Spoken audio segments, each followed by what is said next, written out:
परमेश्वर के सभी लोगों को जय मसीह की। और आज हम जानेंगे आज की अपनी इस वीडियो में कि किस रीति से कुछ लोग जब बार बार प्रार्थना करते हैं और वो प्रार्थनाएं जब किसी परिणाम तक नहीं पहुंचती।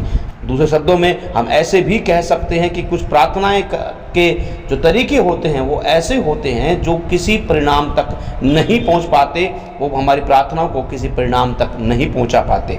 तो आज की इस वीडियो में अंत तक बने रहिएगा। आज हम बात करेंगे कि ऐसे कौन से तरीके हैं जो यदि हम अपने जीवन में आज भी अपना रहे हैं तो हमारी प्रार्थनाएं शायद ही सुनी जाएंगी, या फिर दूसरे शब्दों में ऐसे कहेंगे कि वो शायद सुनी नहीं जाएंगी। तो आइए हम जानेंगे अपनी आज की इस वीडियो में कि कौन से बिंदु है जिनके कारण हमारी प्रार्थनाएं किसी भी परिणाम तक नहीं पहुंचती हैं। पहला बिंदु है जब हम सिर्फ मांगते रहते हैं। कुछ लोग सिर्फ मत्ती 7:7 को लेते हैं और हमेशा वो इस बात को महत्व देते हैं कि प्रभु का वचन में लिखा मांगोगे तो तुम्हें दिया जाएगा। वो बस मांगते रहते हैं। कुछ लोगों की इसी आदत के कारण भी उन्हें नहीं मिलता। देखिए बाइबल क्या कहती है, भजन संहिता अध्याय 26 उसका 7 वचन लिखा हुआ है। वचन कहता है कि मैं तेरा धन्यवाद ऊंचे शब्द से करूंगा। भजन 50 अध्याय उसका 14 वचन लिखा हुआ है कि परमेश्वर को धन्यवाद ही का बलिदान चढ़ा। भजन 95 में लिखा हुआ है धन्यवाद करते हुए उसके सम्मुख जाएं। परमेश्वर के प्रिय लोगों, सिर्फ मांगे ना। जब हम अपनी प्रार्थना में सिर्फ मांगना या फिर अपनी लंबी चौड़ी लिस्ट थमा देते हैं अपनी जरूरतों की, अपनी मांगों की, तो शायद वो हमारी प्रार्थना उस परिणाम तक नहीं पहुंच पाती, क्योंकि परमेश्वर जो है वो मनों को जांचने वाला परमेश्वर है। आप अपनी प्रार्थनाओं को हमेशा धन्यवाद से शुरू करें। एक प्रार्थना तभी सही होती है और परिणाम तक पहुंचती है जब आप अपनी प्रार्थना को धन्यवाद के साथ शुरू करते हैं। आज ही अपनी प्रार्थना को धन्यवाद के साथ शुरू करें और आपकी प्रार्थनाएं जरूर हाँ और आमीन तक पहुंचेंगी। दूसरा, बिना मन फिराए हुए प्रार्थना करना। प्रेरितों का काम अध्याय 3 उसका 19 वचन में लिखा हुआ है कि मन फिराओ और लौट आओ ताकि परमेश्वर की ओर से तुम्हारे लिए विश्राम और शांति के दिन आए। एक व्यक्ति यदि अब भी अपने पुराने मनुष्यत्व को पहन कर जीता है और प्रार्थना करता है तो प्रार्थनाएं नहीं सुनी जाती, या फिर ऐसे कहेंगे कि वो किसी परिणाम तक नहीं पहुंचती, या फिर ऐसे भी कह सकते हैं कि प्रार्थना करने का सही तरीका नहीं है, वो गलत तरीका है। एक व्यक्ति को मन फिरा कर ही अपने परमेश्वर के पास जाना चाहिए, तभी उसकी प्रार्थनाएं सुनी जाएंगी, तभी वो प्रार्थनाएं किसी परिणाम तक पहुंचेंगी। एक पापी के मन फिराने से स्वर्ग आनंद करता है और उसके लिए वह अपनी सारी आशाओं को खोल देता है। इसलिए मन फिराकर परमेश्वर के पास जाएं और वो आपको ब्लेस करेगा, आपकी प्रार्थनाएं सही हो जाएंगी। नंबर 3, अनर्थ बातें सोचते हुए प्रार्थना करना। भजन संहिता अध्याय 66 उसका 18 वचन लिखा हुआ है, अगर मैं अपने मन में अनर्थ बातें सोचता तो वह मेरी प्रार्थना नहीं सुनता। परमेश्वर के प्रिय लोगों, हम जो लोग हमेशा मन में व्यर्थ की बातें, अनर्थ की बातें, टेढ़ी मेढ़ी बातें सोचते हुए और हमेशा सोचते रहते हैं और बस फिर मुंह उठा करके प्रार्थना में बैठ जाते हैं, मैं आपको बताऊं वो प्रार्थना करने का सही तरीका नहीं है। उन अनर्थ बातों को अपने दिमाग से निकाल दीजिए, उन बातों को अपने मन से निकाल दीजिए, तभी आपकी प्रार्थनाएं परिणाम तक पहुंचेंगी।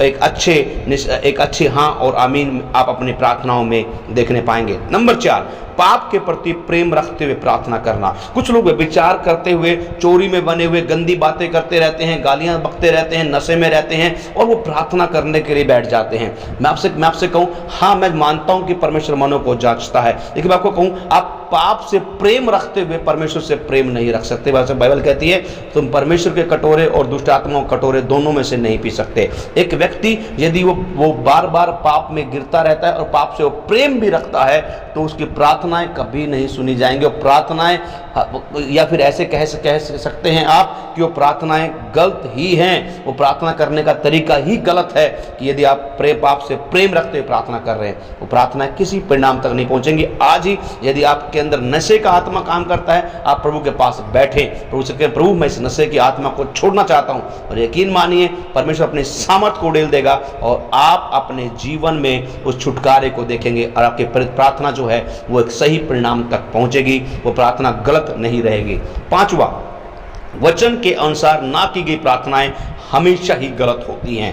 याकूब 4 अध्याय उसका 2 वचन में लिखा हुआ है, तुम्हें इसलिए नहीं मिलता कि तुम मांगते नहीं हो, और मांगते तो बुरी इच्छा से मांगते हो। इसका मतलब है अगर बुरी इच्छा है तो फिर सही इच्छा कौन सी है? सही इच्छा जो है हम जानते हैं वो परमेश्वर की इच्छा है। तो परमेश्वर की इच्छा क्या है? परमेश्वर की इच्छा परमेश्वर के वचन में पाई जाती है, और जो व्यक्ति वचन के अनुसार प्रार्थना करता है वे ही सही प्रार्थनाएं कहलाती हैं।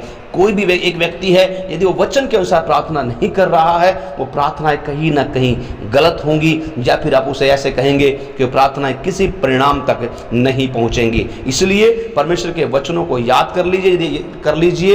यदि आप पढ़ना नहीं जानते हैं, किसी एक ऐसे व्यक्ति के पास जाइए और उस व्यक्ति के पास बैठकर कुछ वचनों को पढ़िए और वचनों को बोल बोल कर अंगीकार करके याद कर लीजिए, और उन वचनों के अनुसार जब आप प्रार्थना करेंगे, आपकी प्रार्थनाएं परिणाम तक पहुंचेंगी, रिजल्ट को लेकर के आएंगी, और आपकी प्रार्थनाएं वो गलत प्रार्थनाएं नहीं रह जाएंगी। और छठा और अंतिम बिंदु है, उसकी उपस्थिति के प्यासे हों, आशीषों के नहीं।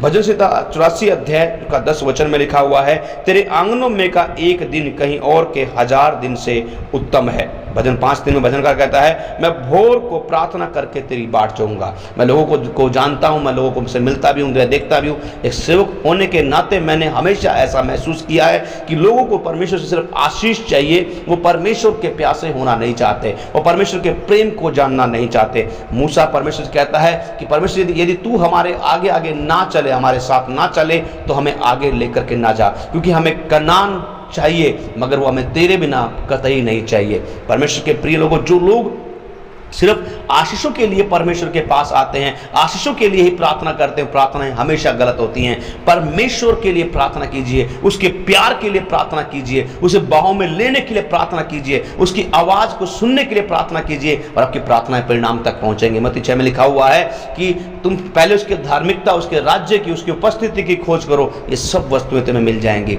परमेश्वर आपको आशीष दे। मैं आपसे फिर से कहना चाहूंगा कि ये मेरा ओपिनियन है, मैंने अपने जीवन में इन बातों को आजमा करके देखा है, और मेरा ही नहीं, बहुत सारे प्रभु के सेवकों का ये ओपिनियन है कि अब ये प्रार्थनाएं गलत हो सकती है, फिर भी परमेश्वर जो है मनों को जांचता है, वो हमारी किसी भी समय वो हमारी प्रार्थना का जवाब देने के लिए तैयार है। यदि मैं आपसे ये रिक्वेस्ट करूंगा, इस वीडियो को आप चाहें तो 2-3 बार जरूर देखें, ताकि आप समझ जाएं कि हमारी प्रार्थनाएं, कहीं हम प्रार्थना गलत तरीके से तो नहीं कर रहे हैं, कि हमारी प्रार्थनाओं में वो सही खरापन है या फिर नहीं है। अपने आप को आज जरूर जांचें, अपनी प्रार्थनाओं को जांचें, और मैं विश्वास करता हूं यदि आज आपने इस वीडियो के माध्यम से इन 6 बिंदुओं को जान लिया है कि आप किन बिंदुओं से, किन माध्यमों के द्वारा आप अपनी प्रार्थना को परिणाम तक पहुंचा सकते हैं, मैं विश्वास करता हूं आपको किसी से प्रार्थना करवाने की जरूरत नहीं पड़ेगी, बल्कि परमेश्वर खुद आपके प्रार्थनाओं को जवाब देगा, और स्वर्ग आपके लिए अपने आंखों को खोल देगा। Bless you. परमेश्वर आपको बहुतायत से आशीष दे। परमेश्वर के भवन में आप उसकी महिमा में आगे बढ़ते जाएं। यदि आप इस वीडियो से आशीषित हुए हैं, अपने दोस्तों साथ में इसे शेयर कीजिएगा, अपने उन लोगों को इस वीडियो को जरूर सेंड कीजिएगा जो लोग कहीं ना कहीं इन बातों में गिर कर प्रार्थना कर रहे हैं, ताकि आपके इस छोटे से वीडियो के माध्यम से हम परमेश्वर के राज्य को और महिमान्वित तरीके से पृथ्वी के छोर तक फैला सके। जय मसीह की। शालोम। प्रभु को आशीष दे।